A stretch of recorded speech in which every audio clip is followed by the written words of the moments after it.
Ndị be anyị bịa nụ n'ife nwunye Mazi Nnamdi Kanu kwuru ka Justice James Omotosho si wee kpebi ikpe ji ebu Mazi Nnamdi Kanu. Unu ga-anụzi ihe ndị ọ rụtụgasịrị aka ebe anụ ya nakwazi ihe ndị ọ chọpụtara dịka Justice James Omotosho na-agụpụtagasị ikpe Mazi Nnamdi Kanu nke ọ kpọrọ na ihe ọ gụrụ ebe afọ bụ script, written script, ebe ọ ga n'iru wee na-akọwa na dịka Justice James Omotosho nọ wee na-agụpụtagasị ihe o dere ede dịka judgement ka o si wee na-agụpụta ya n'ọnụ akarị ya ka o wee na-agụpụta ya na inegodo anya na ị ga-achọpụta na ihe ndị ọ na-agụ bụ ihe edere ede wee nye ya gụbanya written script. Oberekwasị ọsị ya o nwere ihe ndị ọ lụtụgasịrị aka ebe a nke m ga-achọ ka ige ntị ma nụkwazi ya. O kwukwaziri ihe ụmụ ha na-agwa ajụ ya na ajụjụ ụmụ ha na-ajụ ya n'oge ọbụla Mazi Nnamdi Kanu nwere ikpe. Unu ga-anụzi ha ncha niile n'ihe onyonyo anụnwa wee nụkwazi ya ihe o kwuru na a ga-emezi n'ọdịnihu maka na ọ sị na obekwa na ya bụ ikpe ebebekwa na ọ ga-adịgidekwa ebe ọ ka ọ nọkwazi wee kwuo si na ọ bụrụ na obi kalụ fa na ha aka amanya ya ikpe ọnwụ ebe ha sịrị na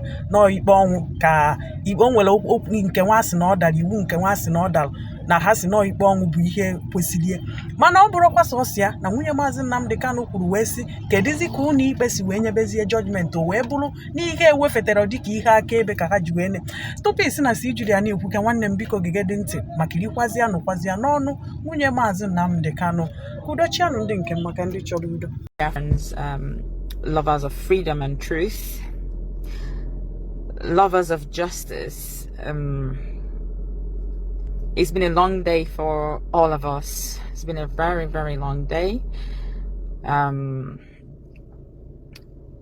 Annoying long day, not unexpected day, but a day that we knew that would come sometime, at some point.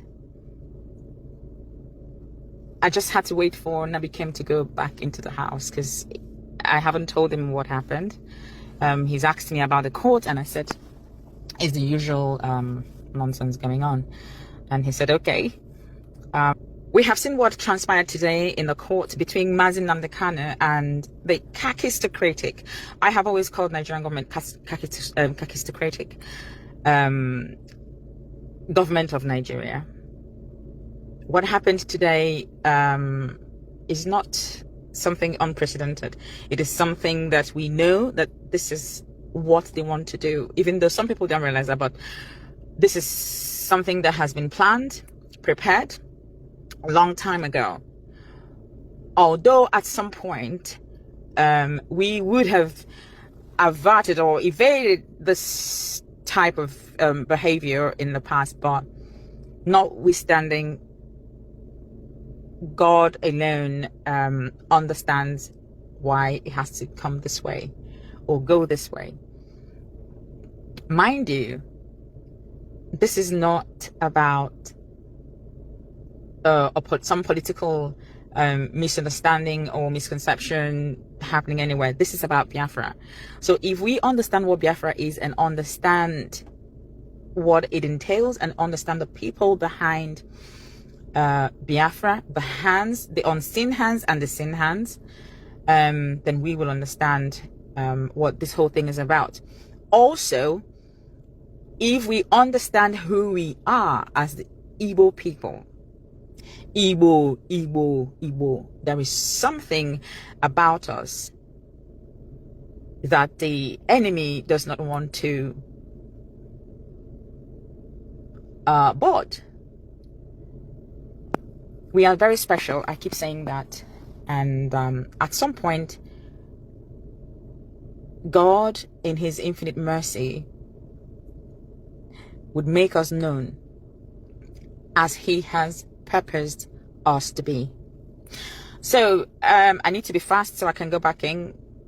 I'm in the car trying to make this quick video before going back in, because Nabi Kim will come out now. I don't want him to hear me. In Nigeria, a judge cannot ask a defendant to open a defense on terrorism-related charges without reading out the written law under which the court is trying that person. Okay, so the Constitution of the Federal Republic of Nigeria, 1999, as amended, Section 36. I mean, I'm sure that is very familiar to everyone now. it provides that a person shall not be convicted of a criminal offense unless the offense is defined and the penalty prescribed as in a written law. So what Omotosho has done today is a written script for him to read out. Everyone could hear him, everyone could see that he was reading a script handed over to him, and that he could barely read out some of the words in his own very written judgment. How interesting. How interesting. I've had to quickly tweet and post the travesty of justice today regarding how Omotosho ignored the Constitution's requirement that no one can be convicted under an unwritten or unknown offense. He forced Mazi Nnamdi Kanu to take a plea under a repealed law, which Mazi Nnamdi Kanu refused. So show me where it is written before I can enter into a defense. And that never happened. Omotosho refused blatantly, flagrantly, to issue written rulings on serious applications. So you could hear him reading, you could hear him counting thousands of lines of hours of accounts. But then he refused to issue a written ruling, which he ought to have done first, but never did. He told Mazi Nnamdi Kanu to put all objections in a final address, then blocked the final address. So if you were Mazi Nnamdi Kanu, you will be as outraged as Mazi was this afternoon. You cannot ask me to put my final address, put it down, write it down, and then you block it. So Mazi Nnamdi Kanu has right, is his right to put a final address down, to write it down. But Omotosho blocked that and decided to read out those nonsense he called count. And he refused to, first of all, decide whether he even had the power to try the case. We kept talking about jurisdiction. I have always talked about jurisdiction. Nigeria government has no right to try Mazi Nnamdi Kanu. He who comes to law must come with equity, or he who comes to equity must come with clean hands, rather, excuse me. So it's also in the spirit.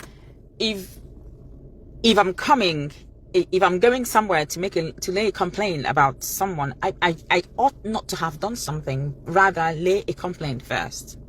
So Nigerian government decided to take Mazi Nnamdi Kanu from Kenya, they kidnapped him, tortured him.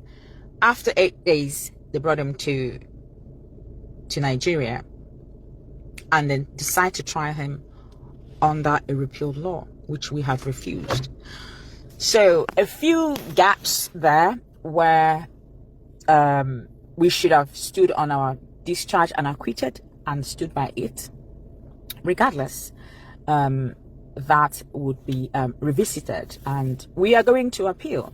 Of course, we are not going to sit down and fold our arms for Nigerian government to deliver something that they have planned, a verdict that they have written years before now. We won this case. They were not happy about it. They went to Supreme Court, even though the Supreme Court messed around with the whole judgment, but they did say to them, you are trying him on a wrong law, change it. Nigeria never changed it. Where is the treasonable felony done? Where is the location of the crime? Where is the location of the crime? Did Omotosho mention it? No. One of the reasons I came on live is to point at just one single point, or one single loophole. Omotosho cannot give a verdict on an evidence that was not inclusive in the previous, or the evidence tendered in court. Everyone keeps shouting, Mazi Nnamdi Kanu said, burn down this, kill the policemen. What were the policemen doing? Policemen were shooting protesters who were unarmed. But that aside, did any person come to court? Was there a witness in the court who came in to say, I committed this crime, or was there a person that the police or the DSS or the Nigerian government brought into the court and said this person committed this crime because Nnamdi Kanu incited them? None whatsoever. So in Omotosho's verdict, he was counting everything, and he counted about Mazi Nnamdi Kanu wanting the British embassy to be burnt down and Katrina Lang murdered. How on earth? How is that? So you see, when I say that the Nigerian government and all their nonsense is of aristocratic nature, it is not a joke. It is not a joke. So with all the maxed people in the court who kept saying, I'm unaware, I don't know, this is where Nigerian government wants to go. This is where they want to go to. Oh, life imprisonment. He would have mentioned death sentence then. Why didn't he mention it? He should have said death sentence. The thing is, we're not here to make any noise, but to continue to tell our people that this is an orchestrated pattern. We know the hands behind this. The British government being brought into this very case in order to say, oh, Mazi Nnamdi Kanu is international. Take this point, international terrorist. They are stupid.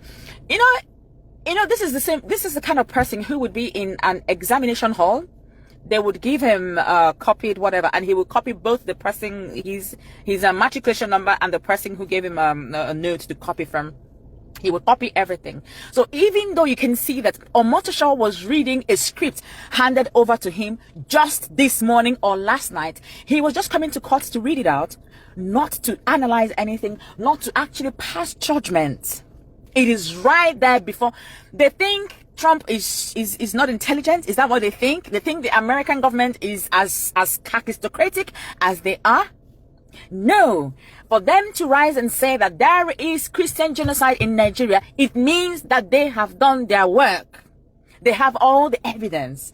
So these scripts, when someone gives you a script to read, you have to act the part. These people are so aristocratic, they cannot even act a script. Omotosho could barely read out the verdict. He didn't know the words. They were handed over to him, and he was reading something that was never ever mentioned in the court. You cannot pass a judgment based on excluded evidence. You cannot just by yourself put in something that you feel you need to add to pass judgment on an innocent man. Mazi Nnamdi Kanu is not a terrorist. There are terrorists running around in Omotosho's village. Is it Eruka? They recently attacked location by ISWAP. We have one of our brothers who was just murdered 2 days ago by the same ISWAP. How many of them have they convicted? None whatsoever. None.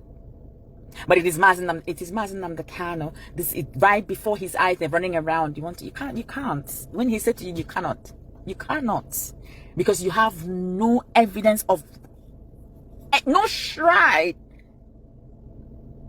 or no proof, no shred at all. Excuse me. I'm just too tired.